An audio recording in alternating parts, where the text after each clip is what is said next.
Hello friends, எல்லாருக்கும் வணக்கம்.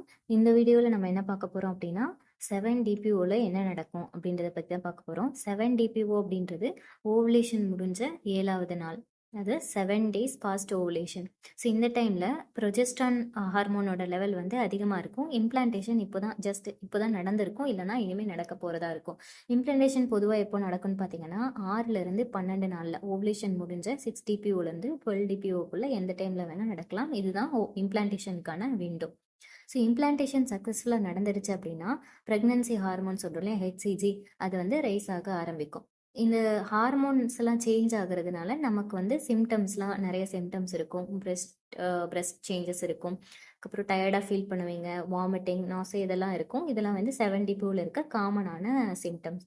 So இந்த சிம்டம்ஸ் எல்லாமே நீங்கள் பீரியட்ஸ் ஆக போகிறீங்க அப்படின்னாலும் இருக்கும், ப்ரெக்னெண்ட்டாக இருந்தீங்க அப்படின்னாலும் இருக்கும். ஸோ நம்ம டிஃப்ரென்ஷியேட் பண்ணுறதுக்கு கொஞ்சம் கஷ்டமாக தான் இருக்கும். ஸோ நீங்கள் 7 டிபிஓவில் ப்ரெக்னன்சி டெஸ்ட் இருக்கிறீங்க அப்படின்னா இது வந்து நெகட்டிவாக வரதுக்கான வாய்ப்பு தான் அதிகமாக இருக்குது. ஏன்னா இம்ப்ளான்டேஷன் இப்போ தான் உங்களுக்கு நடந்திருந்தாலுமே கூட ஹெச்சிஜி லெவல் வந்து கிட்டில் டிடெக்ட் பண்ணுற அளவுக்கு அதிகமாக இருக்காது. ஸோ அப்போ வந்து நமக்கு நெகட்டிவாக வரதுக்கான வாய்ப்பு வந்து அதிகமாக இருக்குது. ஸோ 7 டிபிஓன்னா என்ன? 7 டேஸ் பாஸ்ட் ஓவுலேஷன்.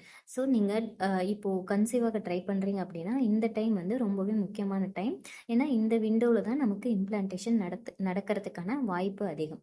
ஸோ நம்ம இப்போது டிபிஓ உங்களுக்கு எப்படி கால்குலேட் பண்ணுறது அப்படின்னா, டிபிஓன்றது வந்து days past ovulation. Days past ovulation அப்படின்றது நீங்கள் ஓவுலேஷன் முடிஞ்ச எத்தனாவது நாள் உங்களுக்கு அப்படின்றது தான் டேஸ் பாஸ்ட் ஓவுலேஷன்.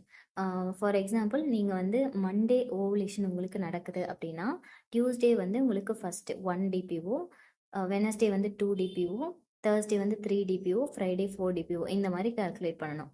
ஸோ இப்போது நீங்கள் எத்தனை டிபிஓவில் இருக்கீங்க அப்படின்றது வந்து எப்படி கால்குலேட் பண்ணணும் அப்படின்னா, நீங்கள் என்னைக்கு ஓவுலேஷன் உங்களுக்கு ஆகிருக்கோ அந்த டேட் உங்களுக்கு தெரிஞ்சால் தான் நீங்கள் கரெக்டாக கால்குலேட் பண்ண முடியும்.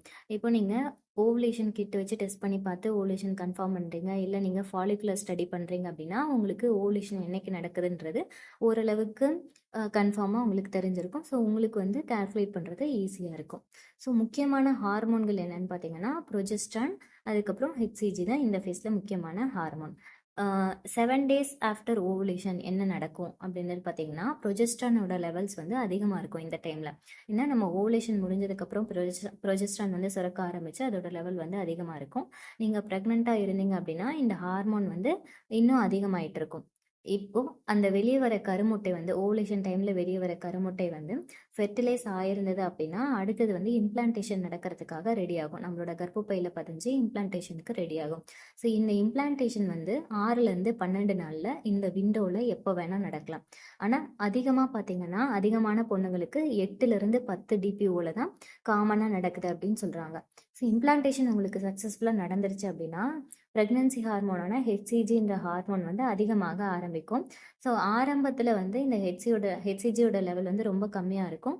ஒவ்வொரு 2 நாளைக்கு ஒரு தடவையும் அதோட அளவு வந்து அதிகமாக ஆரம்பிக்கும். ஸோ காமனாக என்னென்ன சிம்டம்ஸ்லாம் இருக்கும் அப்படின்னு பார்த்தீங்கன்னா, உங்களுக்கு இம்ப்ளான்டேஷன் ப்ளீடிங் இருக்கலாம். இது எதனாலன்னு பார்த்தீங்கன்னா இம்ப்ளான்டேஷன் நடக்குது இல்லையா, இம்ப்ளான்டேஷன் டைமில் உருவான கரு வந்து கர்ப்பப்பையில் பதியும் போது அந்த ரத்த திசுக்கள்லாம் இருக்கு இல்லையா, அதை டிஸ்டர்ப் பண்ணுறதுனால அதிலிருந்து கொஞ்சம் 1 or 2 ட்ராப்ஸ் வந்து உங்களுக்கு டிஸ்சார்ஜாக வெளியே வரலாம். இதுதான் இம்ப்ளான்டேஷன் ப்ளீடிங் அப்படின்னு சொல்கிறோம். இது வந்து ப்ரெக்னன்சிக்கான சிம்டம். இது ப்ரெக்னன்சிக்கான சிம்டம். நீங்கள் வந்து பீரியட்ஸ் ஆக போகிறீங்க அப்படின்னா இந்த பீரியட்ஸ்க்கு முன்னாடி, அதாவது 7 டிபிஓ இந்த டைமில் உங்களுக்கு வந்து ஸ்பாட்டிங் இருக்காது. அப்படி ஸ்பாட்டிங் இருந்ததுன்னா நீங்கள் ப்ரெக்னெண்ட்டாக அதாவது உங்களுக்கு ப்ரெக்னன்சியில் பாசிட்டிவ் வரதுக்கான வாய்ப்பு அதிகம். அடுத்த சிம்டம் பார்த்தீங்கன்னா டயர்ட்னஸ். இந்த டயர்ட்னஸ் வந்து எதனால் வரும்? ப்ரொஜெஸ்ட்ரான்ற ஹார்மோன்னால் வருது. இது உங்களுக்கு நீங்கள் ப்ரெக்னெண்ட்டாக இருந்தீங்கனாலும் இருக்கும், பீரியட்ஸ் ஆக போகிறீங்க அப்படின்னாலும் இருக்கும். ரெண்டுத்துலேயுமே இந்த சிம்டம் வந்து காமனாக இருக்கும். அடுத்து வந்து அடிவயிறில் வலி, கொஞ்சம் டிஸ்கம்ஃபர்ட்டாக இருக்கிறது, டல்லாக வலிச்சுக்கிட்டே இருக்கிறது, இந்த மாதிரி இருக்குது அப்படின்னா இம்ப்ளான்டேஷன்னால இருக்கலாம், இல்லைன்னா ப்ரொஜெஸ்ட்ரான் ஹார்மோன்னால இருக்கலாம். இது வந்து பார்த்திங்கன்னா உங்களுக்கு ப்ரெக்னன்சிலையும் இந்த சிம்டம் இருக்கும், பீரியட்ஸ்லேயும் இந்த சிம்டம் இருக்கும். உங்களுக்கு மூட் ஸ்விங்ஸ் இருக்குது அப்படின்னாலும் இது ரெண்டுத்துக்குமே காமனான சிம்டம்.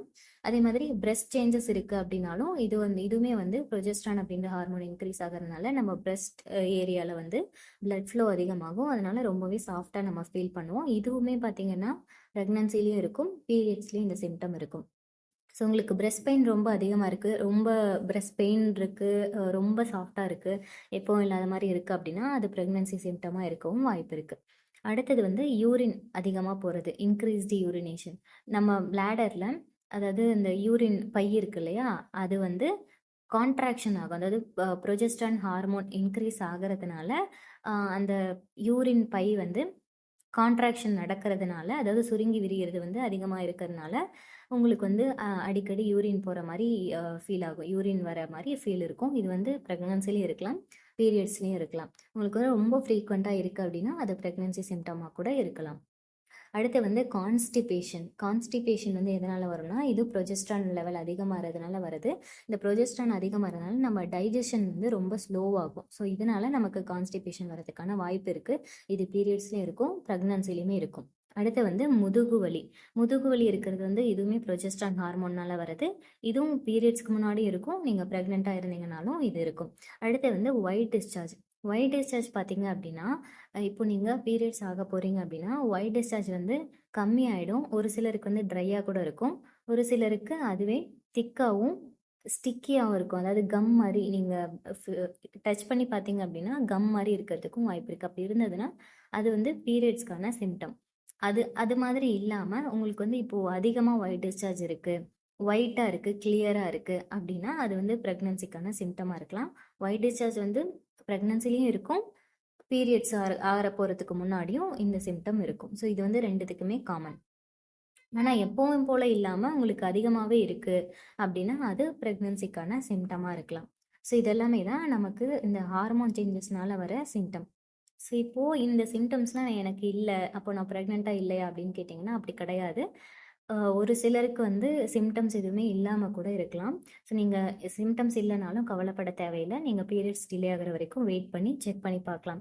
ஸோ இப்போ 7 டிபிஓவில் நான் செக் பண்ணால் எனக்கு பாசிட்டிவ் வருமா அப்படின்னு கேட்டிங்கன்னா நெகட்டிவ் வரதுக்கான வாய்ப்பு தான் அதிகமாக இருக்குது. ஏன்னா இப்போ தான் உங்களுக்கு இம்ப்ளான்டேஷன் நடந்திருக்க வாய்ப்பு இருக்குது, இல்லைனா இனிமேல் தான் நடக்க போகும். ஸோ இந்த டைமில் நீங்கள் டெஸ்ட் பண்ணி பார்க்கும்போது ஹெச்சிஜியோட லெவல் வந்து இன்னும் அதிகமாக இருக்காது. இம்ப்ளான்டேஷன் சக்ஸஸ்ஃபுல்லாக நடந்திருந்தாலுமே கூட ஹெச்சிஜியோட லெவல் வந்து கிட்டில் டிடெக்ட் பண்ணுற அளவுக்கு அந்த லெவலுக்கு வந்திருக்காது. ஸோ இந்த டைமில் நம்ம டெஸ்ட் பண்ணுறது அக்யூரேட்டான ரிசல்ட் வந்து நமக்கு கிடைக்காது. உங்களுக்கு பாசிட்டிவ் வந்துருச்சு அப்படின்னா, 7 டிபிஓவில் உங்களுக்கு பாசிட்டிவ் வருது அப்படின்னா இம்ப்ளான்டேஷன் உங்களுக்கு சக்ஸஸ்ஃபுல்லாக நடந்துருச்சு, நீங்கள் ப்ரெக்னெண்ட்டாக இருக்கீங்க.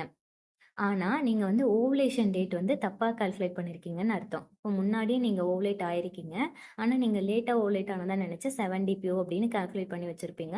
ஸோ உங்களுக்கு பாசிட்டிவ் வந்துச்சுன்னா இதுதான் மீனிங். நெகட்டிவ் வந்துச்சுன்னா ஒன்றும் கவலைப்பட தேவையில்லை, நீங்கள் பீரியட் டிலே ஆகிற வரைக்கும் வெயிட் பண்ணி பார்க்கலாம். ஹெச்சிஜியோட லெவல் வந்து இன்னும் அதிகமாக இருக்காது, அது அதிகமாகிறதுக்கு நமக்கு டைம் கொடுக்கணும். நம்ம உடம்புக்கு ஹெச்சிஜி இன்க்ரீஸ் ஆகிறதுக்கான டைம் வந்து நம்ம கொடுக்கணும். அப்போ தான் நமக்கு அக்யூரேட்டான ரிசல்ட் கிடைக்கும். ஸோ பீரியட் டிலே ஆகிற வரைக்கும் வெயிட் பண்ணி செக் பண்ணி பார்க்குறது தான் அக்யூரேட்டான ரிசல்ட் வந்து கிட்டில் காமிக்கும். இந்த வீடியோ பார்த்த எல்லாருக்கும் ரொம்ப நன்றி. இந்த வீடியோ உங்களுக்கு யூஸ்ஃபுல்லாக இருந்ததுன்னா கமெண்ட்ஸை சொல்லுங்கள். ஏதாவது டவுட்ஸ் இருந்தாலும் கேளுங்க. தேங்க்யூ.